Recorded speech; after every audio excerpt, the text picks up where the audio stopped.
I know I said my next video would be Half-Life X Dead by Daylight, and then Dark Souls X Dead by Daylight, but while I was thinking about the FNAF lore, I found something that could be big, and I think it's enough to prove, roughly, when the Steel Wool games take place. In Help Wanted, they specifically say they scan the chips. We know these are the chips off of Springtrap because of what they end up doing. But also, they specifically say the chips have at least some readable code. That means the chips can have been fully worn out. So if we see what data storage William Afton had access to before 1993, around the time he gets spring-locked, we can also assume that he keeps good care of the suit, given how he talks about it.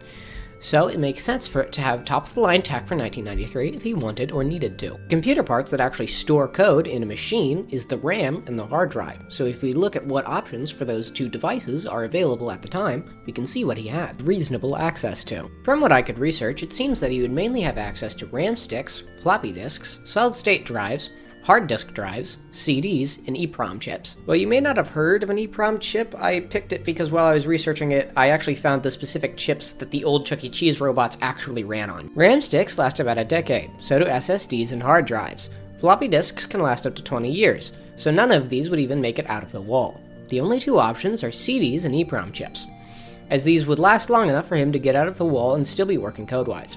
We know he doesn't replace these chips as he falls for the laughing trick in FNAF 3, which takes place immediately after he's let out of the wall. Out of the choice of EEPROM and CDs, I think EEPROM is much more likely due to how out of the way it would have been for William Afton to retrofit the suit with CDs, and the fact that these are the real chips used by Charles Entertainment Cheese. Assuming that the chips are replaced in 1993, that gives us a timeline that roughly looks like this.